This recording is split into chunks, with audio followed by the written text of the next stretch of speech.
Hello friends, welcome to DS classes. और आज हम स्टार्ट करने वाले हैं एसएससी एमटीएस के लिए एनालिसिस।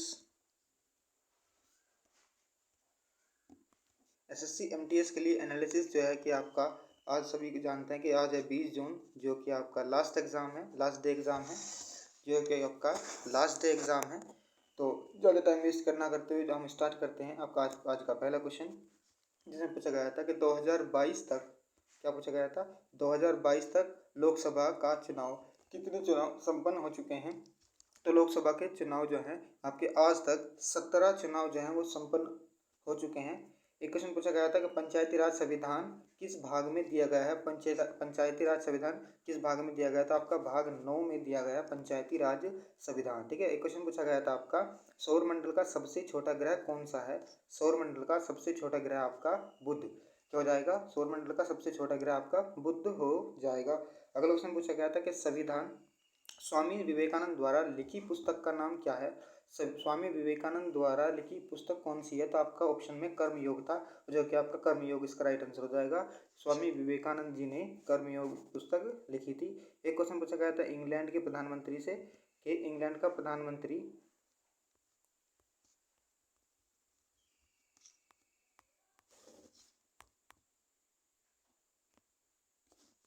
कब जाएगा। 2022 के इंग्लैंड का प्रधानमंत्री कौन बना। 2022 में इंग्लैंड का प्रधानमंत्री आपके ऋषि सुनक जी बने। क्या कौन बना था, ऋषि सुनक इसका राइट आंसर हो जाएगा। इंग्लैंड का प्रधानमंत्री आपके ऋषि सुनक बने थे। अगला क्वेश्चन पूछा गया था कि लीजन बाई का संबंध कौन से नृत्य से है। लीजन बाई का संबंध जो है वो कौन से नृत्य से है। आपका पडवानी नृत्य इसका राइट आंसर हो जाएगा। पडवानी नृत्य से संबंधित है लीजन बाई का संबंध। ठीक है। एक क्वेश्चन पूछा गया था 2011 की जनगणना के अनुसार सबसे ज्यादा लिंगानुपात किस राज्य का है। तो आपका ऑप्शन में था आपका उत्तर प्रदेश, मध्य प्रदेश, मेघालय और महाराष्ट्र। तो आपका ऑप्शन के हिसाब से देखा जाए तो मेघालय इसका राइट आंसर हो जाएगा। मेघालय इसका राइट आंसर हो जाएगा। अगला क्वेश्चन पूछा गया था इनमें से कौन सा त्योहार फसल कटाई के दौरान नहीं मनाया जाता। इनमें से कौन सा फसल कटाई के दौरान नहीं मनाया जाता। तो आपका पोंगल फसल कटाई के दौरान मनाया जाता है तमिलनाडु में, आपका बैसाखी पंजाब में मनाया जाता है, और आपका ओलम केरल में मनाया जाता है। दिवाली जो है आपका भगवान श्री राम की वापस आने की खुशी में मनाया जाता है। तो दिवाली इसका राइट आंसर हो जाएगा। दिवाली फसल कटाई के दौरान नहीं मनाया जाता। एक क्वेश्चन पूछा गया था प्लासी का युद्ध कब हुआ था। तो प्लासी का युद्ध आपका 1757 ईस्वी में हुआ था। प्लासी का युद्ध आपका 1757 में हुआ था। एक क्वेश्चन पूछा गया था ग्रीन एल्मी किसके अंतर्गत आता है। ग्रीन एल्मी किसके अंतर्गत आता है। तो आपका मोहनरा साम्राज्य के अंतर्गत आता है ग्रीन एल्मी। ठीक है। एक क्वेश्चन पूछा गया था कि राजा राम मोहन राय ने किसको हटाया था। राजा राम मोहन राय ने किसको हटाया था। तो सती प्रथा का अंत किया था राजा राम मोहन राय ने। किसने किया था, राजा राम मोहन राय ने सती प्रथा का अंत किया था। एक क्वेश्चन पूछा गया था 2003 में किसी साहित्य के क्षेत्र में पद्म भूषण मिला था। 2003 में किसी साहित्य के क्षेत्र में पद्म भूषण पुरस्कार से सब पुरस्कृत किया गया था। आपका विक्टर बनर्जी इसका राइट आंसर हो जाएगा, विक्टर बनर्जी को। ठीक है। एक क्वेश्चन पूछा गया था कि बीपीएल का पूर्ण रूप क्या है। बीपीएल का पूर्ण रूप आपका बिलो पॉवर्टी लाइन, क्या हो जाएगा, बिलो पॉवर्टी लाइन इसका राइट आंसर हो जाएगा। एक क्वेश्चन पूछा गया था WADA यानी वादा की स्थापना किस वर्ष और इसकी फुल फॉर्म क्या पूछा गया था। दोनों पूछे गए थे। तो आपका इसकी फुल फॉर्म हो जाएगी वर्ल्ड एंटी डोपिंग एजेंसी इसका राइट आंसर हो जाएगा। और कब हुई थी स्थापना इसकी, 10 नवंबर 1999 में हुई थी। वर्ल्ड एंटी डोपिंग एजेंसी इसका राइट आंसर हो जाएगा। अगला क्वेश्चन क्या पूछा गया था कि संविधान में संशोधन करने की प्रक्रिया किस देश के संविधान से ली गई है। संविधान में संशोधन की प्रक्रिया किस देश से ली गई है। तो आपका दक्षिण अफ्रीका से ली गई है संविधान में संशोधन करने का तरीका। ठीक है। अगला क्वेश्चन पूछा गया था कि 1773 में ईस्ट इंडिया कंपनी द्वारा क्या लाया गया था। तो 1773 में रेगुलेटिंग एक्ट आया था। 1773 में ईस्ट इंडिया कंपनी द्वारा। एक क्वेश्चन पूछा गया था ओलंपिक 1952 का आयोजन कहाँ हुआ था। तो हेलसिंकी यानी फिनलैंड इसका राइट आंसर हो जाएगा। फिनलैंड इसका राइट आंसर हो जाएगा। एक क्वेश्चन पूछा गया था मल्लिका साराभाई का संबंध जो है वो किससे है। मल्लिका साराभाई का संबंध किससे है। तो भरतनाट्यम इसका राइट आंसर हो जाएगा। भरतनाट्यम से संबंधित है मल्लिका साराभाई का। ठीक है। एक क्वेश्चन आपका क्या पूछा गया था कि अल्लाह रखा कुरैशी भारत के एक प्रसिद्ध वादक हैं। अल्लाह रखा कुरैशी जो है भारत के प्रसिद्ध वादक है। तो ये किससे संबंधित है। तो अल्लाह रखा कुरैशी जो है आपका तबला वादक है, तबला से संबंध रखते हैं। ठीक है। एक क्वेश्चन पूछा गया था आपका पांडवलेनी गुफाएं, पांडवलिनी गुफाएं जो है किस राज्य में स्थित है? पांडवलिनी गुफाएं जो आपका किस राज्य में स्थित है? तो आपका महाराष्ट्र राज्य में स्थित है पांडवलिनी गुफाएं। ठीक है। अगला क्वेश्चन पूछा गया था मेटल की ऊपरी भाग, मेटल के ऊपरी भाग भूप्रपट्टी को क्या कहा जाता है? मेटल के ऊपरी भाग भूप्रपट्टी को कहा जाता है आपका स्थल मंडल कहा जाता है। क्या कहा जाता है? स्थल मंडल कहा जाता है। ठीक है। तो जो वीडियो में आगे बढ़ने से पहले मैं आप लोगों को बता दूं, अगर मेरी किसी भी वीडियो की आपको पीडीएफ चाहिए तो वीडियो के डिस्क्रिप्शन में पीडीएफ का लिंक दिया हुआ है, तो आप वहाँ से पीडीएफ डाउनलोड कर सकते हैं। आप वहाँ से पीडीएफ को डाउनलोड कर सकते हैं। सिर्फ आपको इतना ही करना है, सबसे पहले हमारा चैनल जो है आपको सब्सक्राइब करना है, एक लाइक करना है और कमेंट में आपको लिखना है कि आपको वीडियो कैसी लगी, और ज़्यादा से ज़्यादा प्लीज़ शेयर कर देना है। ठीक है, ज़्यादा से ज़्यादा आपको शेयर कर देना है। ठीक है, तो आपका पीडीएफ डाउनलोड हो जाएगा। अगर आगे बढ़ते हैं क्वेश्चन में कि बूटिंग, ड्रिबलिंग और पासिंग किस खेल से संबंध है? किस खेल से संबंधित है? बूटिंग, ड्रिबलिंग, पासिंग किस खेल से संबंधित है? आपका बास्केटबॉल इसका राइट आंसर हो जाएगा। बास्केटबॉल से ड्रिबलिंग, पासिंग और बूटिंग संबंधित है। ठीक है। एक क्वेश्चन पूछा गया था यूक्रेन में फंसे लोगों को किस ऑपरेशन द्वारा बुलाया गया था? तो ऑपरेशन गंगा। एक ऑपरेशन किया गया था आपका ऑपरेशन गंगा के नाम से, जो यूक्रेन में फंसे लोगों को वहां से लाया गया था। ठीक है। क्वेश्चन पूछा गया था कामड़ जनजाति से संबंधित नृत्य कौन सा है? कामड़ जनजाति से संबंधित आपका तेरहताली। क्या हो जाएगा? तेरहताली इसका राइट आंसर हो जाएगा, कामड़ जनजाति से संबंधित। एक क्वेश्चन पूछा गया था कि संसद के केंद्रीय बजट कौन प्रस्तुत करता है? संसद में केंद्रीय बजट कौन प्रस्तुत करता है? तो वित्त मंत्री इसका राइट आंसर हो जाएगा। वित्त मंत्री इसका राइट आंसर हो जाएगा। केंद्रीय बजट जो प्रस्तुत करते हैं वो आपका वित्त मंत्री करते हैं। ठीक है भाई। एक क्वेश्चन पूछा गया था दो राष्ट्रों का सिद्धांत किसने दिया? दो राष्ट्रों का सिद्धांत किसने दिया था? तो दो राष्ट्रों का सिद्धांत आपका सैयद अहमद खान ने दिया। किसने दिया था? सैयद अहमद खान ने दिया था दो राष्ट्रों का सिद्धांत। ठीक है। एक क्वेश्चन पूछा गया था कि निम्नलिखित में से कौन भारत की अंतिम जीवित सधीर नर्तक है? निम्नलिखित में से कौन भारत की अंतिम सधीर जीवित नर्तक हैं जो कि 2022 में पद्मश्री से सम्मानित किया गया था? तो आर के मथुकन्नमल इसका राइट आंसर हो जाएगा। आर के मथुकन्नमल इसका राइट आंसर हो जाएगा। अगला क्वेश्चन पूछा गया था 1820 के दशक में हेनरी लुई किस कॉलेज के अध्यक्ष थे? 1820 के दशक में हेनरी लुई जो है वो किस कॉलेज के अध्यक्ष थे? तो आपका हिंदू कॉलेज इसका राइट आंसर हो जाएगा। हिंदू कॉलेज के 1820 के दशक में हेनरी लुई इसके अध्यक्ष थे, हिंदू कॉलेज के। ठीक है। आपका एक क्वेश्चन पूछा गया था कि अंडमान और निकोबार सहित भारत की मुख्य तटरेखा की लंबाई कितनी है? तो आपकी 7516.6 इसका राइट आंसर हो जाएगा। 7516.6 अंडमान और निकोबार द्वीप की। ठीक है। अगला क्वेश्चन पूछा गया था गणगौर पर्व से। गणगौर पर्व जो है आपका राजस्थान से रिलेट करता है। तो अगर गणगौर पर्व में किस देवता की पूजा की जाती है राजस्थान में? तो आपका शिव पार्वती इसका राइट आंसर हो जाएगा। गणगौर पर्व में यानी गणगौर त्योहार में शिव और पार्वती की पूजा की जाती है।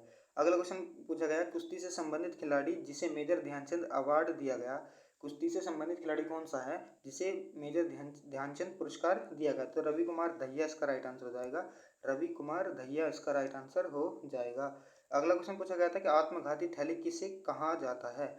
आत्मघाती थैली जो है वो किसे कहा जाता है? तो लाइसोसोम इसका राइट आंसर हो जाएगा। लाइसोसोम को आत्मघाती थैली कहा जाता है भाई। ठीक है। अगला क्वेश्चन एक पूछा गया था इन्होंने कि हे हेक नृत्य किस राज्य से संबंधित है? हे हेक नृत्य एक हे हेक नृत्य होता है जो कि त्रिपुरा में होता है, त्रिपुरा से संबंधित है हे हेक नृत्य। एक क्वेश्चन पूछा गया था भारतीय संविधान का अनुच्छेद 51, भारतीय संविधान का अनुच्छेद 51 किससे संबंधित है? तो अनुच्छेद 51 में कहा गया है कि अंतर्राष्ट्रीय शांति और सुरक्षा को बढ़ावा देना किसके अंतर्गत आता है? अनुच्छेद 51। तो अनुच्छेद 51 के अंतर्गत क्या आता है? अंतर्राष्ट्रीय शांति और सुरक्षा को बढ़ावा देना।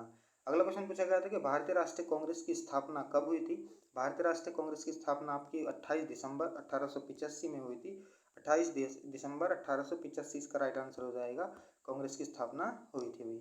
एक क्वेश्चन पूछा गया था कि फ्लाइंग सिख किसे कहा जाता है? फ्लाइंग सिख किसे कहा जाता है? तो आपका मिल्खा सिंह को कहा जाता है। मिल्खा सिंह इसका राइट आंसर हो जाएगा। मिल्खा सिंह को कहा जाता है भाई। किसको कहा जाता है? फ्लाइंग सिख आपको मिल्खा सिंह को कहा जाता है। अगला क्वेश्चन पूछा गया था कि अफगानिस्तान की राजधानी क्या है? अफगानिस्तान की राजधानी जो आपकी काबुल है।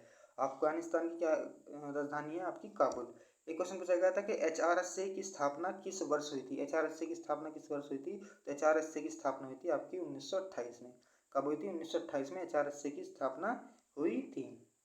एक क्वेश्चन पूछा गया था कि भारत कितने देशों के साथ सीमा साझा करता है। भारत जो है वो कितने देशों के साथ सीमा साझा करता है, तो 7 देशों के साथ सीमा साझा करता है भाई। कितने? 7 देशों के साथ सीमा साझा करता है आपका भारत। ठीक है। चेतन भगत की कौन सी पुस्तक है? तो ऑप्शन दिए गए थे, तो आपका ऑप्शन में one night eight call centre इसका ऑप्शन में था, जो कि आपका option number one night eight call centre इसका राइट आंसर हो जाएगा, जो चेतन भगत की पुस्तक है भाई। ठीक है। अगला क्वेश्चन क्या पूछा गया था? सोलंग फेस्टिवल किस नाम से संबंधित है? जैसे कि आपका ये सोलंग फेस्टिवल नाम से ही पता चल पा रहा है, सोलन बोल दो या फिर सोलंग बोल दो, तो सोलन फेस्टिवल किस से संबंधित, राज्य से संबंधित है? तो आपका सोलन कहाँ पर है? अरुणाचल प्रदेश में, तो आपका सोलंग फेस्टिवल भी कहाँ मनाया जाएगा? आपका अरुणाचल प्रदेश में मनाया जाता है। अगला क्वेश्चन पूछा गया था, द इनविजिबल मैन पुस्तक के लेखक कौन है? द इनविजिबल मैन पुस्तक के लेखक कौन है? तो राल्फ एलिसन इसका राइट आंसर हो जाएगा, राल्फ एलिसन इसका राइट आंसर हो जाएगा। एक क्वेश्चन पूछा गया था, कागजी करेंसी नोटों और सिक्कों से बनी मानक मुद्रा कहलाती है। कागजी करेंसी जो होती है नोटों और सिक्कों से बनी मुद्रा क्या कहलाती है? तो आपका फिएट मनी कहा जाता है, इसको क्या कहा जाता है? फिएट मनी कहा जाता है। अगला क्वेश्चन पूछा गया था आपका, जगजीत सिंह क्या गाते थे? तो जगजीत सिंह आपके गजल गाया करते थे। क्या गाते थे? गजल इसका राइट आंसर हो जाएगा। ये जो आपका गजल वाला जगजीत सिंह से रिलेटेड क्वेश्चन करता है, आपका रिपीटेड क्वेश्चन है, ये क्वेश्चन पहले आ चुका है। अगला क्वेश्चन पूछा गया था कि किस विटामिन की कमी से रतौंधी होता है? किस विटामिन की कमी से रतौंधी होता है? तो आपका विटामिन ए की कमी से होता है, विटामिन ए की कमी से होता है। विटामिन से रिलेट करते हुए कल क्वेश्चन पूछा गया था कि महिलाओं में जो बांझपन होता है वो किस विटामिन की कमी से होता है? तो अगर आपको इस क्वेश्चन का आंसर को आपको पता है कि किस विटामिन की कमी से महिलाओं में बांझपन पाया जाता है, तो आप मुझे कमेंट बॉक्स में बता सकते हैं। ठीक है। एक क्वेश्चन पूछा गया था कि नैनार किसके भगत थे? तो नैनार जो थे भगवान शिव के भगत थे नैनार। ठीक है। अगला क्वेश्चन पूछा गया था, पोषण अभियान पोषण अभियान किस मंत्रालय ने शुरू किया? पोषण अभियान किस मंत्रालय ने शुरू किया? तो बाल विकास मंत्रालय ने शुरू किया था पोषण अभियान। ठीक है। अगला क्वेश्चन क्या पूछा गया था कि अगला क्वेश्चन पूछा गया था कि निम्न में से किस भूकंप के उद्गम बिंदु के रूप में जाना जाता है? तो भूकंपीय केंद्र बिंदु इसका राइट आंसर हो जाएगा, भूकंपीय केंद्रीय बिंदु इसका राइट आंसर हो जाएगा। अगला क्वेश्चन क्या पूछा गया था? लास्ट क्वेश्चन है आपका। क्या क्वेश्चन पूछा गया था, किस राज्य में उगादि त्योहार मनाया जाता है? किस राज्य में उगादि त्योहार मनाया जाता है? तो आपका कर्नाटक राज्य में उगादि त्योहार मनाया जाता है। कहाँ? कर्नाटक में कौन सा त्योहार मनाया जाता है? उगादि त्योहार मनाया जाता है भाई। ठीक है। तो ये थे मेरे पास 20 जून के ऑल शिफ्ट क्वेश्चन, यही हम को मिल पाए हैं। तो अगर आपको वीडियो की पीडीएफ अगर चाहिए तो वीडियो का पीडीएफ लेने के लिए आप डिस्क्रिप्शन बॉक्स चेक कर लें, वहाँ लिंक है, वहाँ से आप डाउनलोड कर सकते हैं। सबसे पहले आपको क्या करना है, सिर्फ चैनल को सब्सक्राइब करना है और आपका पीडीएफ डाउनलोड हो जाएगा। और अगर आपको वीडियो पसंद आई है तो प्लीज़ कमेंट करके आप हमें बताना कि आपको वीडियो कैसी लगी। तो चैनल पर नहीं है तो अगर ऐसी ही वीडियो आपको चाहिए, क्योंकि मैं एसएससी, सीजीएल, सीएचएसएल और एमटीएस जैसे एग्ज़ाम का एनालिसिस और प्रैक्टिस सेट अपलोड करता रहता हूं। अगर आपको टाइम टू टाइम पीडीएफ या प्रैक्टिस सेट चाहिए तो आप मेरे चैनल को सब्सक्राइब कर सकते हैं, जो आपको मिलेगा एसएससी, सीजीएल, सीएचएसएल और एमटीएस एग्ज़ाम के लिए प्रैक्टिस सेट। ठीक है। तो वीडियो को बस इतना ही रखते हैं। तो पसंद आई है तो वीडियो को ज़्यादा से ज़्यादा शेयर कीजिए और लाइक करके हमें बता सकते हैं आपको वीडियो कैसा लगा। थैंक यू, धन्यवाद।